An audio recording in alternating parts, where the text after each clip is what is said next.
നമസ്കാരം, ഞാൻ doctor Akhilesh K.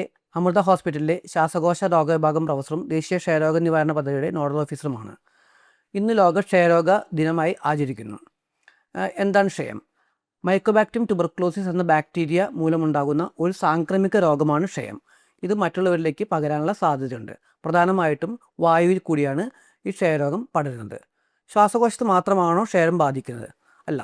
ശ്വാസകോശത്തിന് ബാധിക്കുന്ന ക്ഷയരോഗത്തിന് പൾമണറി ട്യൂബർക്ലോസിസ് എന്നും ശ്വാസകോശത്തിന് പുറത്തുള്ള ക്ഷയരോഗത്തിന് എക്സ്ട്രാ പൾമണറി ട്യൂബർക്ലോസിസ് എന്നുമാണ് നമ്മൾ പറയുന്നത്.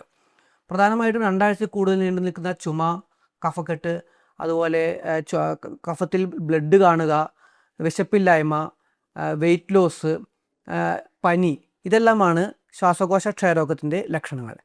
നേരത്തെ സൂചിപ്പിച്ച പോലെ വിശപ്പില്ലായ്മ, വെയിറ്റ് ലോസ് എന്നിവയോടൊപ്പം ഒന്നിൽ കൂടുതൽ മാസങ്ങൾ നീണ്ടു നിൽക്കുന്ന എന്ത് സിംറ്റംസ് ഉണ്ടെങ്കിലും, മറ്റവയവങ്ങളെ ബാധിക്കുന്ന എന്ത് സിംറ്റംസ് ഉണ്ടെങ്കിലും എക്സ്ട്രാ പൾമണറി ട്യൂബർക്ലോസിസ് ആയിട്ട് കണക്കാക്കാവുന്നതാണ്. നൂതനമായ സങ്കേതങ്ങൾ ഉപയോഗിച്ച്, ടെസ്റ്റുകൾ ഉപയോഗിച്ച് ക്ഷയരോഗം നിർണ്ണയിക്കാനുള്ള സാഹചര്യങ്ങൾ ഇന്ന് നാട്ടിൽ നിലവിലുണ്ട്. ക്ഷയരോഗം എങ്ങനെ നമുക്ക് വരുന്നതിൽ നിന്ന് തടയാൻ സാധിക്കും?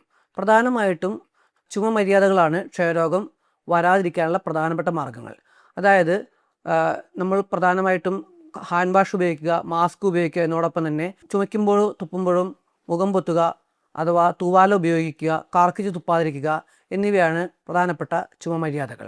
ക്ഷയരോഗത്തിന് പൂർണ്ണമായി മാറ്റാൻ സാധിക്കുന്ന ചികിത്സാ സങ്കേതങ്ങളും അതോടൊപ്പം പ്രതിരോധ മാർഗങ്ങളും പ്രതിരോധ മരുന്നുകളും ഇന്ന് നമുക്ക് നാട്ടിൽ നിലവിലുണ്ട്. ക്ഷയരോഗികളെ നമ്മൾ ഒരിക്കലും മാറ്റി നിർത്തേണ്ട കാര്യമില്ല. കറക്റ്റായിട്ട് മരുന്ന് ഉപയോഗിച്ച് കഴിഞ്ഞാൽ 2 ആഴ്ചക്കുള്ളിലോ മാക്സിമം 2 മാസത്തിനുള്ളിലോ തന്നെ മറ്റുള്ളവരിലേക്ക് പകരാനുള്ള സാധ്യത കുറയ്ക്കാൻ സാധിക്കുന്ന സാഹചര്യം ഇന്ന് നമുക്ക് നിലവിലുണ്ട്. അതുകൊണ്ട് ക്ഷയരോഗികളെ നമ്മളുടെ കൂട്ടത്തിലൊപ്പം ചേർത്ത് നിർത്തി തന്നെ സമൂഹത്തിൻ്റെ ഭാഗമായി കണ്ടുകൊണ്ട് തന്നെ നമുക്ക് ക്ഷയരോഗത്തിനെതിരെയുള്ള ഈ മുന്നേറ്റത്തിൽ പങ്കുചേരാം.